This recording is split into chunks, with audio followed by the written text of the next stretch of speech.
श्री शिवाय नमस्तुभयम। दोस्तों, आप सभी लोग जानते हैं कि 28 दिसंबर 2024 यानी शनिवार को पड़ रही है पौष मास की शनि प्रदोष व्रत। और दोस्तों, यह वह तिथि है जो पौष मास में पड़ने वाली सबसे बड़ी तिथि है, क्योंकि यह शनिवार के दिन पड़ रही है और इसका बहुत ही बड़ा और विशेष महत्व होता है। पूज्य गुरु जी ने कहा है कि अगर कभी भी मौका लग जाए और पौष महीने की शनिवार शनि प्रदोष व्रत को पड़ जाए तो आप लोगों को एक छुटकी काला तिल वाला उपाय तो अवश्य ही करना चाहिए। इन दोनों का संयोग बहुत ही कम आता है। इसी के साथ में गुरुजी ने अपनी शिव पुराण कथा में बताया है कि इस दिन आपको एक एक छुटकी काला तिल वाला उपाय तो आपको अवश्य ही करना चाहिए, क्योंकि ऐसा दिन पूरे साल में सिर्फ एक ही बार आता है। और दोस्तों, आप सभी लोग जानते हो कि शनिवार शनि प्रदोष व्रत का अगर सबसे बड़ा कोई उपाय है तो वह एक छुटकी काला तिल वाला उपाय है। तो दोस्तों, शनिवार शनि प्रदोष व्रत के दिन आप लोगों को इस एक छुटकी काला तिल वाला उपाय को जरूर करना है। बहुत सारे लोग होंगे जिन लोगों ने इस उपाय को ना किया हो, मतलब पूरा साल निकल गया, उन्होंने किसी भी दिन इस एक छुटकी काला तिल वाला उपाय को ना किया हो। पर दोस्तों, आपके पास एक आखिरी मौका बचा हुआ है, जो कि 28 दिसंबर शनिवार शनि प्रदोष व्रत के दिन है। इस दिन आप लोगों को इस वाले उपाय को जरूर कर लेना है। भले ही आपने पूरे महीने भर इस उपाय को ना किया हो, पर अगर आपने इस पौष महीने के शनिवार शनि प्रदोष व्रत के दिन अगर इस वाले उपाय को कर लिया तो आपको इस उपाय को करने का वह फल मिलेगा जिसकी आपने कभी कल्पना भी नहीं करी होगी। इसीलिए आप लोग इस वाले उपाय को एक बार जरूर कर लेना है, ताकि आप लोगों के हाथ से यह मौका ना जा सके और आपको इस उपाय को करने का फल मिल सके। दोस्तों, यह उपाय पंडित जी ने अपनी अभी की ही श्री शिव महापुराण की कथा में बताया है। जी, इस उपाय को आज हम आपको बहुत अच्छे से समझाने वाले हैं। इस वीडियो को देखने के बाद इस उपाय को समझने के लिए आपको कोई और वीडियो को देखने की जरूरत नहीं पड़ेगी। तो चलिए दोस्तों, उपाय को शुरू करते हैं। देखिए, यह इस पौष महीने के शनिवार शनि प्रदोष व्रत के दिन यह इतना खास होता है, इतना महत्वपूर्ण होता है। देखा गया है कभी कभी बड़े बड़े पूजा पाठ अनुष्ठान से जो मनोकामना पूर्ण नहीं होते, वह पौष महीने की शनिवार शनि प्रदोष व्रत के दिन एक छोटे से उपाय करने से ही आपकी मनोकामना पूर्ण हो जाती है। और बहुत सारे लोगों ने इस उपाय को किया भी है और उनको इस उपाय को करने का फल भी जरूर मिला है। अगर आप लोग भी इस उपाय को करना चाहते हैं तो आप इस उपाय को पहले अच्छे से समझ लेना, सुन लेना, उसके बाद करना। आपको इस उपाय का फल जरूर मिलेगा और इस उपाय को कर लेने से आपके घर में चाहे किसी भी प्रकार की दुख और समस्या क्यों न चल रही हो, आपको उसका कारण भी नहीं पता है कि भाई यह समस्या किस कारण से चल रही है। उसका कुछ भी कारण हो सकता है, जैसे पितृदोष हो सकता है या किसी भी तरह का मंगल दोष भी हो सकता है। तो इस दिन आप लोगों को यह वाला उपाय कर लेना है। ये एक ऐसा उपाय है जिस उपाय को अगर किसी विशेष दिन पर किया जाए तो भाई उस विशेष दिन का जो है वह तो हमें मिलता ही मिलता है, पर हमने उस दिन पर इस उपाय को किया है तो हमें उससे भी बड़ा फल मिलता है, और फल बहुत जल्दी मिलता है, क्योंकि आप इस उपाय को बहुत ही बड़े और विशेष दिन पर कर रहे हो। तो चलिए अब उपाय के बारे में बात करते हैं, लेकिन उससे पहले आप लोगों को यह जानना आवश्यक है कि आखिर यह उपाय किस समय करना है, किसको करना है और कैसे करना है। तो चलिए हम आगे आपको वीडियो में एक एक करके बता देते हैं। लेकिन उससे पहले अगर आप लोग हमारे चैनल पर पहली बार आए हैं या फिर मेरी आवाज आज पहली बार सुन रहे हैं तो हमारे चैनल को सब्सक्राइब जरूर कर लेना और इस वीडियो को लाइक करके कमेंट बॉक्स में श्री शिवाय नमस्तुभ्यम ओम नम शिवाय जरूर टाइप कर देना। तो दोस्तों, इस एक छुटकी काला तिल वाला उपाय को हमें इस शनिवार शनि प्रदोष व्रत के दिन कैसे करना है, किसको करना है, किस समय करना है और कहां पर करना है, यह सारे सवालों के जवाब आपको इस वीडियो में मिल जाएंगे। और जो ये वीडियो देखेगा भाई, उसको एक छुटकी काला तिल वाला उपाय जरूर करना चाहिए, क्योंकि इस दिन काला तिल का भी बहुत ही बड़ा और विशेष महत्व होता है।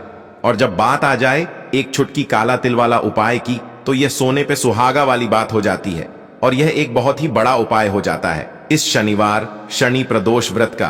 तो अब दोस्तों, इस एक छुटकी काला तिल उपाय को आखिर करना किसको है, सबसे पहले हम लोग वह बात जान लेते हैं। तो देखो, घर की जो बड़ी माताएं बहनें होती हैं, उन माताओं बहनों में से कोई भी एक बड़ी माता बहन इस वाले उपाय को कर सकती है। और दोस्तों, अगर आप चाहें तो अपने घर में से सभी सदस्यों को भी इस उपाय को करवा सकते हैं। अगर किसी व्यक्ति की खुद की कोई मनोकामना है, खुद की कोई दुख और परेशानी है जो कि वह अपने लिए ही करना चाहता है, इस वाले उपाय को तो वह खुद अपने लिए भी कर सकता है। बाकी अगर कोई घर में से ऐसा है जो कि अपने पूरे घर परिवार की सुख और शांति के लिए यह वाला उपाय करना चाहता है, तो भाई वह भी कर सकता है।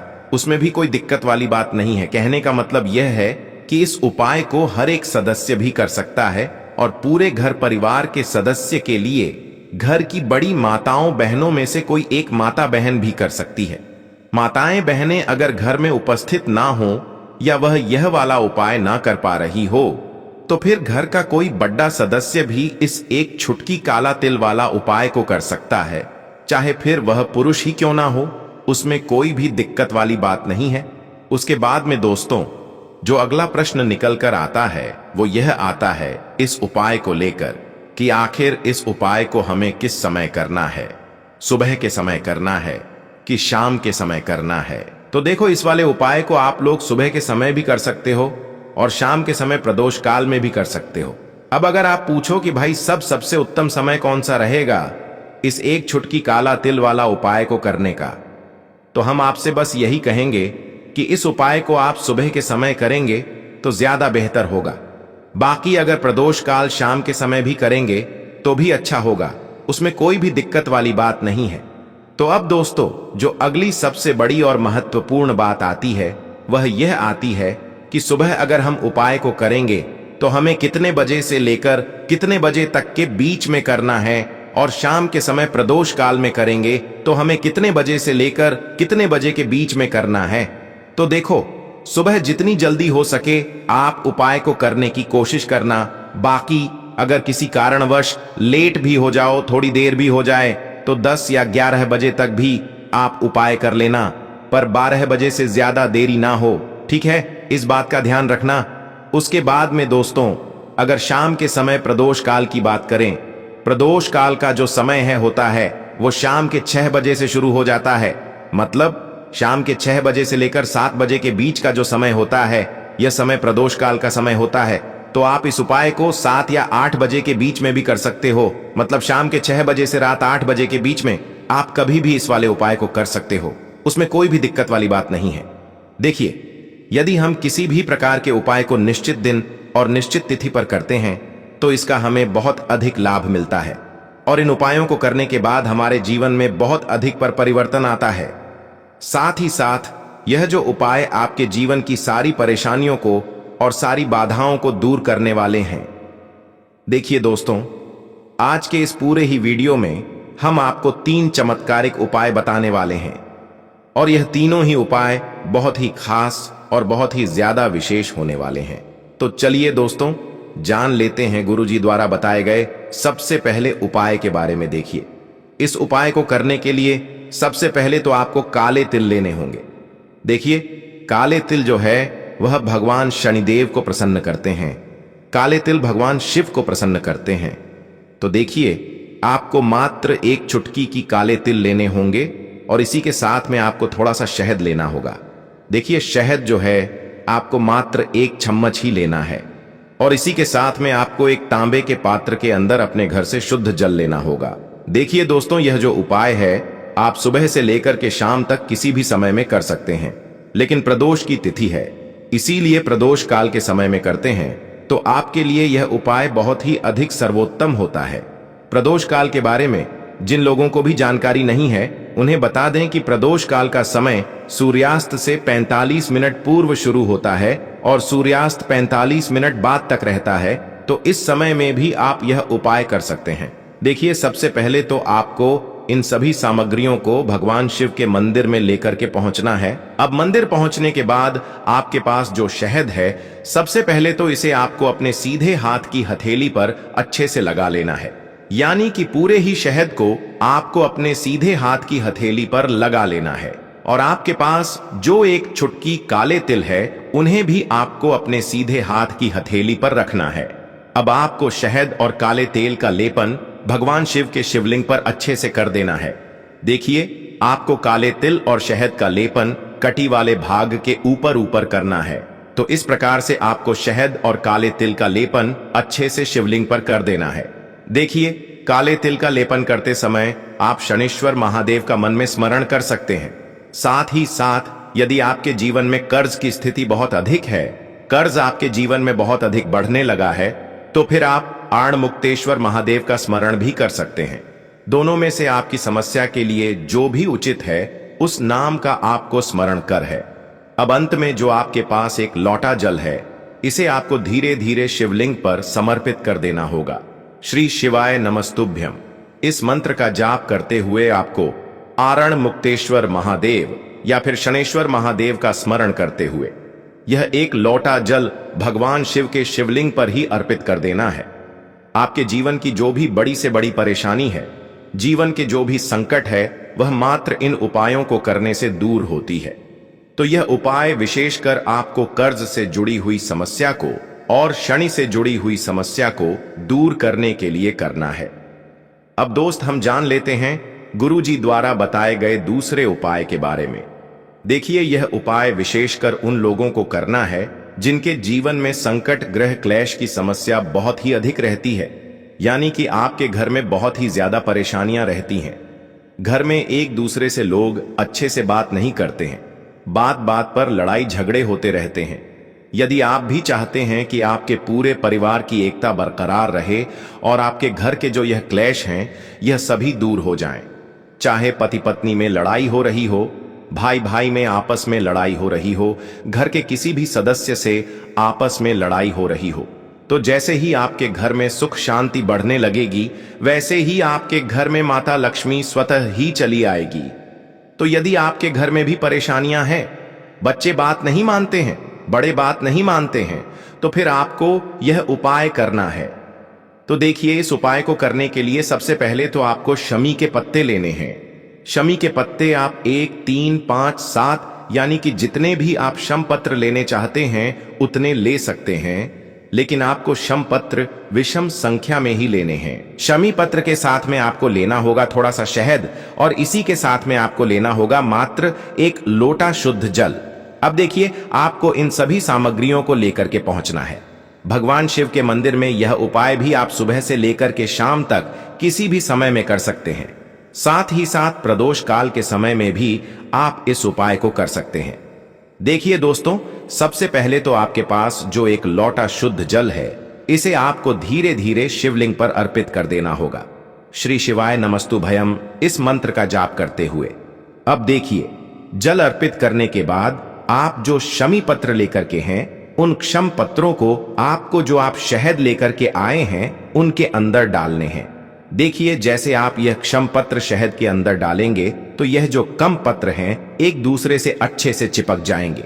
तो इसी प्रकार से आपको यह जो शम पत्र हैं भगवान शिव के शिवलिंग पर चिपका देने हैं, यानी कि शहद से युक्ति या जो शम पत्र तैयार हुए हैं उन्हें आपको शिवलिंग पर अच्छे से चिपका देने हैं। देखिए, जो भी व्यक्ति 28 दिसंबर शनिवार की प्रदोष पर शम पत्र से भगवान शिव के शिवलिंग का श्रृंगार करता है तो उसके जीवन में धन संपदा की वृद्धि होती है। भगवान शिव उस व्यक्ति से प्रसन्न होते हैं। जिस प्रकार से हमने शिवलिंग का श्रृंगार किया है, उसी प्रकार से भगवान शिव हमारे जीवन का श्रृंगार करने वाले हैं। तो इस प्रकार से जीवन की समस्त परेशानियों को दूर करने के लिए, साथ ही साथ महादेव को प्रसन्न करने के लिए आपको यह उपाय करना है।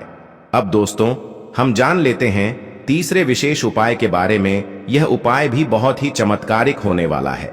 देखिए, यदि आपके घर में बुरी शक्तियों का प्रभाव है, आपके घर में बार बार नजर लग जाती है, कोई ना कोई व्यक्ति बार बार बीमार पड़ जाता है, या फिर यदि आपके व्यापार में बार बार नजर लग जाती है, जीवन में धन संबंधित बहुत अधिक परेशानियां चल रही हैं, जीवन में जो कष्ट हैं वह लगातार बढ़ते ही जा रहे हैं, तो आपको यह सुंदर सा उपाय करना है।